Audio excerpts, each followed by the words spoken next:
Hello grannies and panties, Aaron here, back with another video, this time with the eepiest of not-so-elderly women, Citlali. But what does she do? How does she work best? Is she older than she looks, or does she live up to the latter part of her name? Before I answer most of these questions, I just have to say that if you do like this content or find it informative, why not take a bite out of that bizcochitos subscribe button down below. But with that done, let's drift away into Citlali's overview. Citlali is a cryo shielder and support buffer that focuses on buffing pyro and hydro damage in melt or freeze related teams. Before I mention her skill, I want to mention her base attack first, as it is second lowest in the game between Hu Tao and Barbara. This is important because it means that attack percent buffs have significantly less impact on her than they would on most other units. Citlali's skill has a lot of written complexity to it, but it's pretty simple in practice. When using her skill, Citlali deals damage, gains 24 Night Soul points, enters the Night Soul Blessing state, and summons a shield that scales based on her elemental mastery for 20 seconds. For 20 seconds after using her elemental skill, if Citlali has 50 or more Night Soul points at any point during this duration, she will whip up a Frostfall Storm, which deals AoE cryo damage once per second around the active character, and it consumes Night Soul points at a rate of 8 per second. When Citlali is out of Night Soul points, which would be after either 7.5 seconds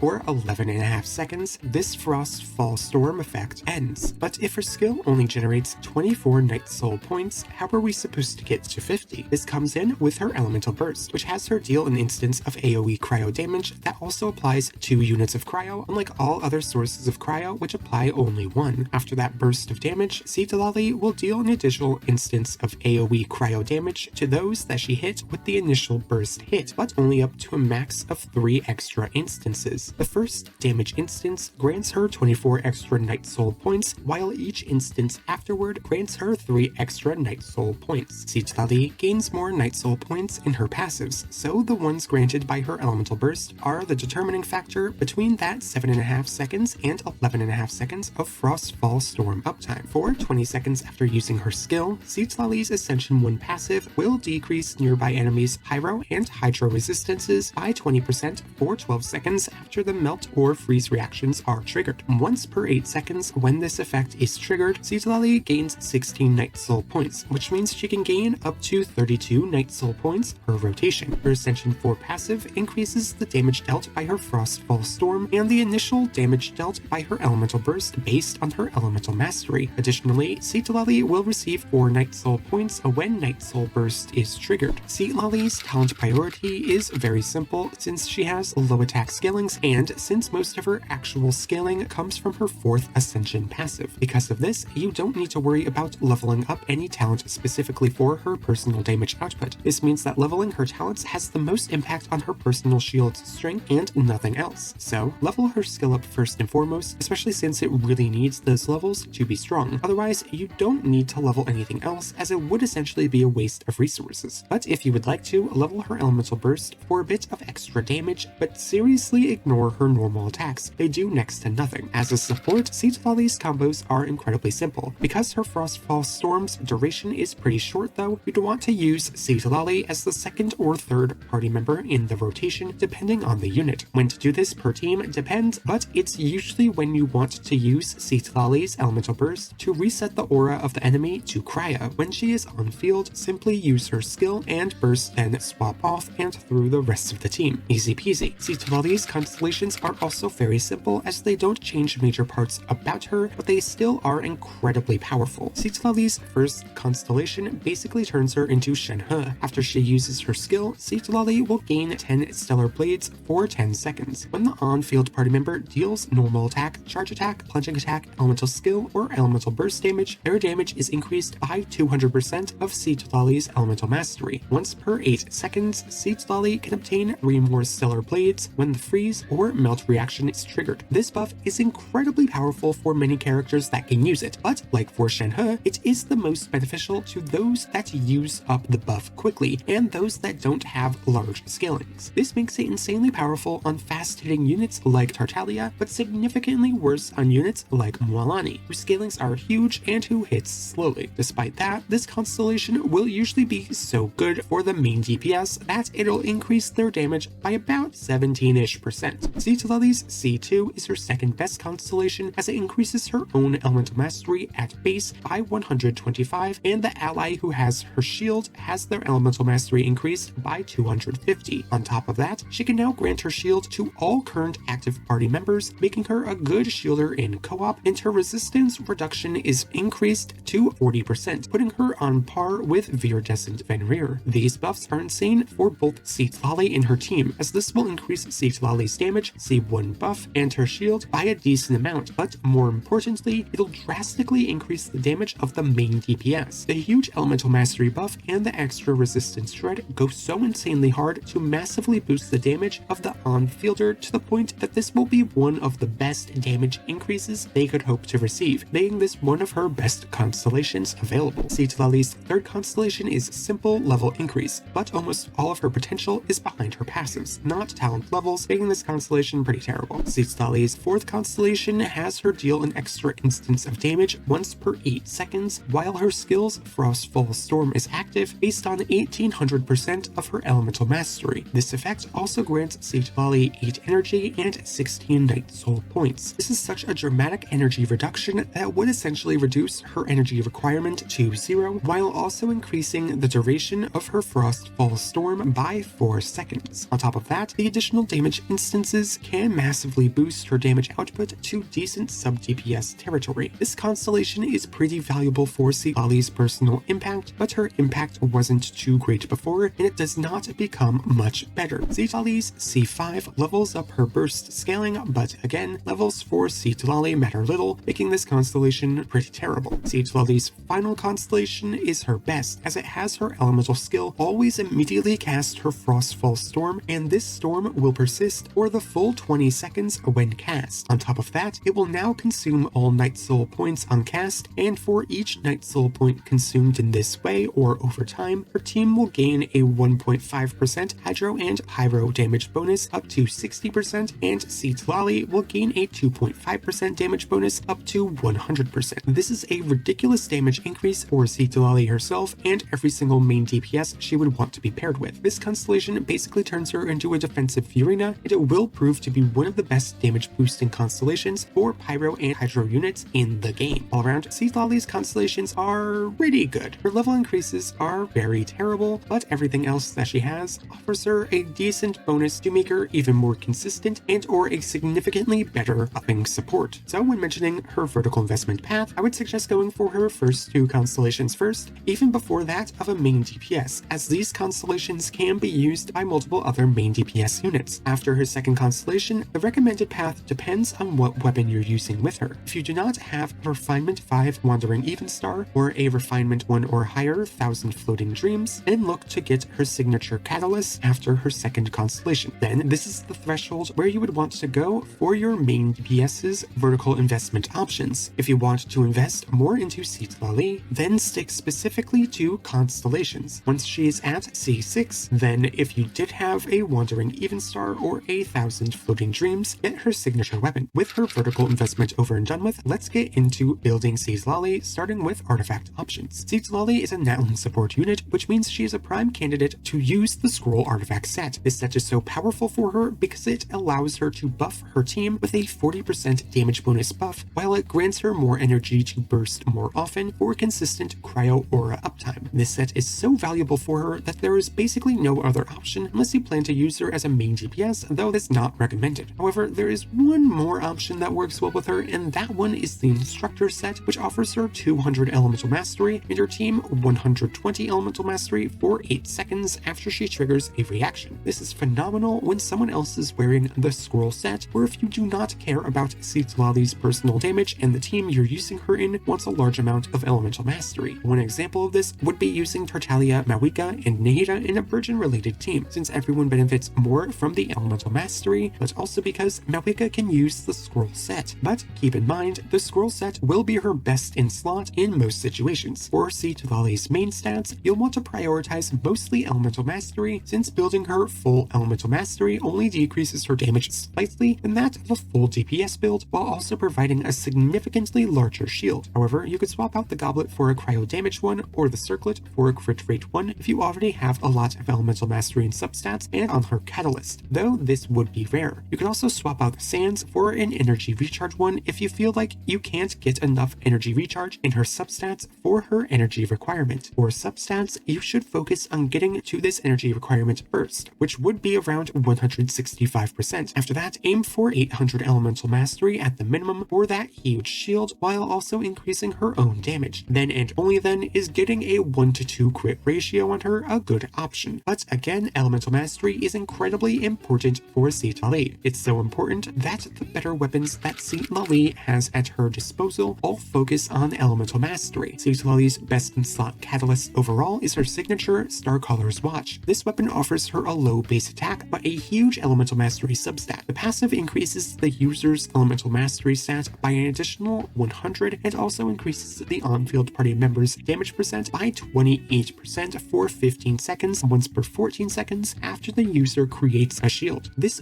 will be Citlali's best in slot weapon by a good bit, especially if you do not care much about her own personal damage output. Despite that, it still offers her the largest shield possible, while also granting the on-field party member a pretty strong 28% damage bonus buff. 1,000 Flowing Dreams is her second best option since it offers the same base stats as her signature, except it will passively grant the team 40 elemental mastery while buffing the user's elemental mastery and or damage percent based on the team. The Catalyst's team-wide elemental mastery buff is what truly makes it strong, as it can buff the entire team's damage. This means that this weapon can sometimes be her best in slot, especially if multiple units are triggering reactions, but it can fall off harder than others in teams that don't trigger multiple reactions or any at all. Wandering Even Star is Citlali's best in slot 4-star weapon. It offers her an okay base attack and elemental mastery substat, and the passive will increase the user's attack based on a percentage of the user's elemental mastery. The team then gets a flat attack buff based on 30% of the buff that the user receives. This buff is phenomenal for Citlali since she really only wants elemental mastery but still benefits from attack. However, since her base attack is so low, attack percent stats do little for her, making flat attack buffs significantly better. On top of that, it buffs the entire team with about 115 attack, which isn't much, but it is better than buffing Citlali's own damage. This weapon does so much for Citlali's teams, it ends up being on par with the other 5-star options she has in terms of team damage. Other than these three, the weapon you choose barely matters for Citlali. However, using weapons that grant more utility like Favonius Codex or Thrilling Tales will usually be best. Other weapons you can run are those that offer elemental mastery for the extra shield strength, or those that offer damaging stats for her damage, or those that have both. Each do about just as well as one another with their own ups and downs, but each one will usually be worse than using a catalyst with utility like the 5 mentioned before. Buffing her team is Citlali's forte, as it's what makes her so strong as a defensive support. This makes her a pretty self-reliant unit, which is incredibly beneficial since she doesn't need anyone else to function, but also means she doesn't have the best synergies. Sure, she can pair well with Bennett, who would massively boost her damage, or Rosaria, who pairs as a very strong cryo applicator buffer, or Nahida, who also buffs and guarantees that melt will occur with Citlali on the team. These are all powerful units to pair with Citlali, but I wouldn't count them as a synergy because there is not a back and forth. That's where Malwika comes into play, as she is the strongest synergy that Citlali has. When used as a main DPS, Citlali will be able to massively boost the damage of Malwika by offering her resistance shred, damage percent, consistent melts, and soul points for her ultimate, and passive cryo application so Malwika can use her charged attacks unrestricted. They also work very well as a support duo too, as Malwika would enable Citlali to consistently melt from off-field, while Citlali would enable Malwika to consistently melt with her ultimate. This would then allow Malwika to buff Citlali with the scroll set, as Citlali uses the instructor set to buff her team. They offer a good amount for one another to the point that they will serve as one of the better cores in the game. This can be seen in team comps, as usually Malwika will be right alongside Citlali in her best comps available. Citlali's best teams are forward melt ones. She only has 20% Pyro and Hydro Res Shred when a unit triggers freeze or melt,